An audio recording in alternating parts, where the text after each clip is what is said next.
국민의힘 전당대회 가장 큰 쟁점은 이 제3자 추천 최상병 특검법입니다. 한동훈 전 위원장이 이 카드를 던졌고요. 당내에서도 여러 가지 얘기들이 오가고 있습니다. 특히 1대3의 지금 구도가 만들어지고 있는 측면이 있습니다. 이렇게 어쨌든 제3의 이들 어쨌든 최상병 특검 받아야 된다, 네. 주도권 가져야 된다 이렇게 얘기하니까 그러면 한동훈 본인이나 특검법을 받으시지 이런 반론이 나오거든요. 예. 네.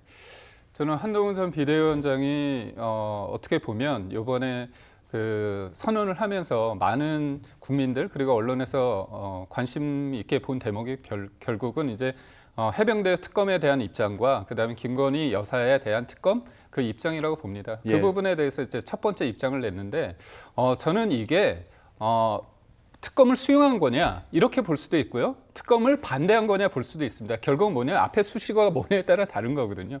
민주당 특검은 반대했습니다. 그리고 대통령의 제2 요구도 어떻게 보면 그에 대한 어떤 그 입장도 분명히 더 지지를 한 거거든요. 근데 다만 이 특검 자체는 필요하다는 거죠. 뭐냐 지금의 공수처 수사가 나오기 전이라도 국민적 부분이 국민 눈높이에서 봤을 때 필요하다면 하는데 지금의 독소조항 문제점은 언급을 한 겁니다. 그래서 저는 공은 야당에 던졌다고 봅니다. 오히려. 야당에 던졌는데 예. 야당의 입장도 있었겠지만 여당 쪽에서 지금이 경쟁 구도이기 때문에 이쪽에 대해서 어떻게 보면 그 문제를 가지고 선명성이 강하다 보니까 이쪽의 논의가 커졌지 어떻게 보면 야당의 입장을 내야 되는데요.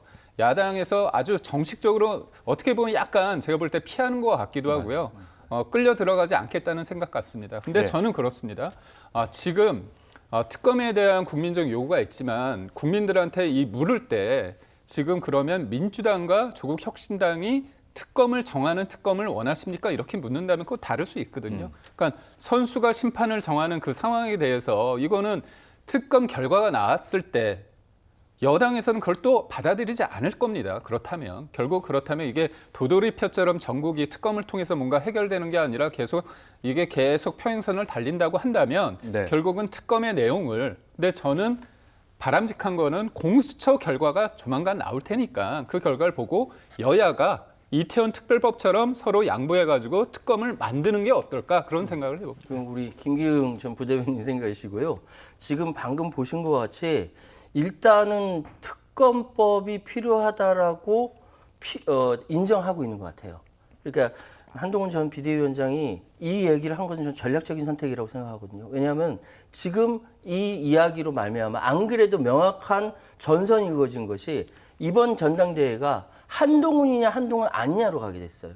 그러면 전체 100의 그러니까 국민의힘 전당대회에서 100에서 40%만 한동훈 위원장이 지지받고 나머지 후보들이 나머지를 이렇게 지지를 받는다 하더라도 한동훈 위원장이 당선되는 효과가 있습니다. 왜냐하면 나 갈라먹으니까 나머지 표들을. 근데 이 이야기는 한동훈 위원장의 속생각은 필요하니까 최해병 특검이 분명히 우리 국민들에게 필요하다고 자각이 된 청문회가 있고 나서 이 입장을 발표한 것이기 때문에 분명히 필요하다는 걸 느낀 것 같아요. 그런데 이것이 전략적 선택으로 결정이 된 것이고 발표를 한 것이고 결과적으로 이 한동훈이냐 한동훈 아니냐의 선거가 이번 전당대회 결과가 되지 않았을까 이렇게 판단이 됩니다.